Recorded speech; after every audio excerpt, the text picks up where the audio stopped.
అందరికీ నమస్కారం అండి. ఎస్ఎల్ తెలుగు స్టోరీస్కి స్వాగతం. నేను చెప్పబోయే కథ పెళ్లి ఒప్పందం, ఎపిసోడ్ నెంబర్ 38.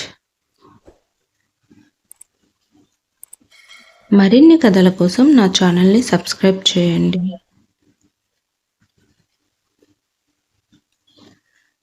మీరు తాత నాయనమ్మ అవుతున్నారు అని ఆనందంతో చెప్పాలని అనుకున్నాడు.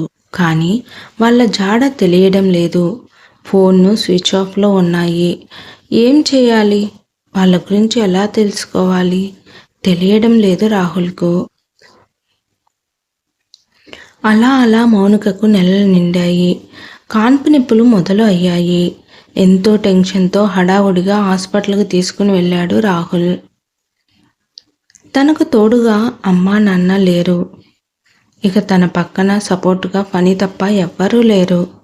మొదటి కాన్పు, కొంత భయం నిండి ఉంది రాహుల్కు. హాస్పిటల్లో జాయిన్ చేసిన తర్వాత మౌనిక వాళ్ళ అమ్మ నాన్నకు ఫోన్ చేసి చెప్పాడు రాహుల్. అసలు మొదటి కాన్పుకు మౌనికను వాళ్ళ పుట్టింటికి పంపాలని అనుకున్నాడు. కానీ వాళ్ళు బిజినెస్ పని మీద మౌనిక వాళ్ళ అమ్మ నాన్న అమెరికా వెళ్ళారు. మౌనిక నెల తప్పడంతో తనకు ఏం చేయాలో ఎలా చూడాలో తెలియక ఫోన్ చేసి మౌనిక వాళ్ళ అమ్మగారిని రమ్మని అడిగాడు. కానీ దానికి మౌనిక ఒప్పుకోలేదు. వాళ్ళని ఎందుకు రమ్మని డిస్టర్బ్ చేస్తావు? అసలు వాళ్ళతో పాటు మనం కూడా వెళ్ళి ఎంజాయ్ చేయాల్సింది. అంతా నీ వల్లే. పిల్లలు కావాలి అన్నావుగా, అందుకని నీ పిల్లల కోసం నువ్వే చూసుకో అని ఎంతో కోపంగా అంది. ఇక అన్నీ తానే ఏ లోటు లేకుండా భార్యను కంటికి రెప్పలా చూసుకున్నాడు. మౌనికకు నొప్పులు రావడంతో నాకు ఫోన్ చేసి చెప్పాడు. నేను ఆయన వెంటనే బయలుదేరి వెళ్ళాము. కానీ దేవుడు రాహుల్కి గొప్ప వరం ఇచ్చాడు అని అనుకున్నాను. అది తనకు శాపం లాంటిదే అని అప్పుడు నాకు అర్థం కాలేదు మిహిరా, అంది సరస్వతి గారు. అదేంటి మేడం అలా అంటున్నారు? వాడి గురించి పూర్తిగా వింటే అది నీకే అర్థమవుతుంది. సరస్వతి గారు ఆ మాట అనడంతో ఏమైందో అని ఎంతో ఇంట్రెస్ట్గా వింటుంది మిహిరా. ఇంతలో డాక్టర్ వచ్చి మౌనికకు సిజేరియన్ చేయాలని, కవల పిల్లలు ఉన్నారు అని చెప్పింది. ఆ మాటతో మేమందరం చాలా ఆనందించాము. కమల పిల్లలు ఉన్నందుకు రాహుల్ చాలా ఆనందించాడు. కానీ మౌనికకు సిజేరియన్ అనేసరికి చాలా బాధపడ్డాడు. ఆయన రాహుల్కు తోడుగా ధైర్యం చెప్తూ ఉన్నాడు. కొంతసేపటికి నర్సు వచ్చి ఇద్దరు మగపిల్లలను మా చేతులకు అందించి పిల్లలు తల్లి చాలా ఆరోగ్యంగా ఉన్నారని చెప్పింది. మౌనికను రూమ్కు షిఫ్ట్ చేసిన తర్వాత వెళ్ళి చూడండి అంది. ఇద్దరు పిల్లలు ఒకేలా చాలా అందంగా ఉన్నారు. రాహుల్ కొడుకులను చూసుకుంటూ చాలా ఆనందంగా ఉన్నాడు. మౌనికకు కొంతసేపటికి మెలకువ వచ్చింది. కానీ తను బిడ్డలను చూసి ఆనందించలేదు. పైగా సిజేరియన్ అయినందుకు రాహుల్పై మండిపడింది. ఇక చంటి పిల్లలను చూసుకోవడం అంటే చాలా పని ఉంటుంది. కానీ మౌనికకు అలా పిల్లలను చూసుకోవడం చాలా ఇబ్బందిగా ఉంది. తనకు అలాంటి పనులు చేయడమే కంపరంగా ఫీల్ అవుతుంది. ఎంతమంది పని వాళ్ళు ఉన్నా వారు పగలు ఉంటారు కానీ రాత్రిపూట ఉండరు కదా.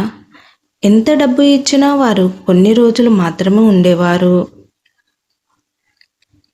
ఇక రాహుల్కు పదే పదే వాళ్ళ అమ్మ నాన్న గుర్తుకు వచ్చేవారు. వారు ఉండి ఉంటే మనవళ్ళను కింద పెట్టేవారు కాదు అని అనుకుంటూ ఉండేవాడు. పిల్లలకు విక్రమ్ అని పేరు పెట్టాడు. రోజులు గడుస్తున్నాయి. పిల్లలు పెరిగారు. కానీ మౌనిక ఇంటి పట్టున ఉండదు. ఇన్నాళ్ళు అంటే పిల్లలది తెలిసి తెలియని వయసు. కానీ ఇప్పుడు వారి మనసు అమ్మా నాన్న ప్రేమను కోరుకుంటుంది అని రాహుల్ అనుకున్నాడు. మౌనిక, ఇక నువ్వు ఇల్లు కదిలి బయటకు వెళ్ళకు. కేవలం పిల్లలను ప్రేమగా చూసుకో చాలు అని చెప్పాడు రాహుల్. అది ఆమెకు నచ్చలేదు. దాంతో రాహుల్తో రోజూ గొడవలు మొదలైనాయి. ఇల్లు పిల్లలు అంటూ వంటింట్లోనే నన్ను ఉంచాలనుకుంటే నేను ఊరుకోను అని గొడవ చేసేది మౌనిక. పైగా నువ్వే పిల్లల్ని ఎందుకు చూడాలి? అతను కూడా పిల్లలకు తండ్రేగా, అతన్నే చూడమను. ముందు నీ కాళ్ళ మీద నువ్వు నిలబడు, అప్పుడు ఏం చేస్తాడు అంటూ చెప్పుడు మాటల హోరులో చెవులు చిల్లులు పడేలా మౌనికను రెచ్చగొట్టేవారు వాళ్ళ ఫ్రెండ్స్, కుటుంబ సభ్యులు, బంధువులు. దాంతో ఇంట్లో ఉండి పిల్లల్ని చూసుకోవడం ఇష్టం లేని మౌనిక సొంతంగా బిజినెస్ చేయాలని అనుకుంది. ఒకరోజు దానికి సంబంధించిన కాగితాలను చూస్తూ బయటకు వెళ్ళి వచ్చేసరికి వాటిని పిల్లలు పాడు చేశారు. అది చూసిన మౌనిక చాలా కోపంతో పిల్లలను బాగా కొట్టింది. రాహుల్ వచ్చేసరికి వాళ్ళిద్దరూ గుక్కపట్టి ఏడుస్తూ ఉన్నారు. అది చూసిన రాహుల్ మనసు చలించిపోయి మౌనిక మీద కోపంతో అరిచేశాడు. ఇంతలో రాహుల్కి ఒక ఫోన్ వచ్చింది. ఆ ఫోన్ ఒక హాస్పిటల్ నుంచి. మీ అమ్మా నాన్నగారికి యాక్సిడెంట్ అయ్యింది. మీ అమ్మగారు స్పాట్లోనే చనిపోయారు.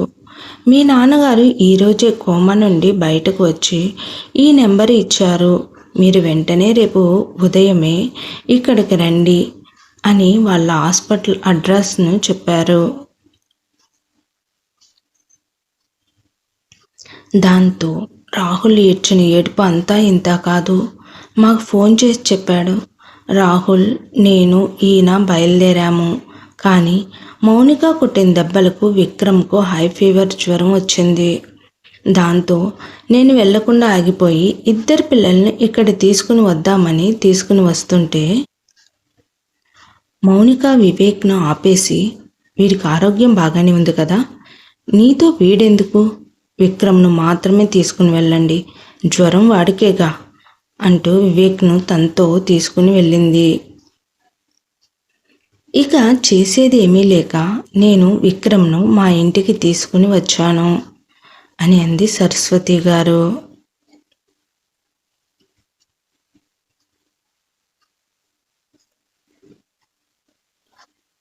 రాహుల్ వాళ్ళ నాన్నగారు ఎలా ఉన్నారు?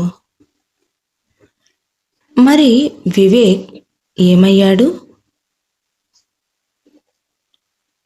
ఇక ఇదంతా మనం తరువాయి భాగంలో చూద్దాము.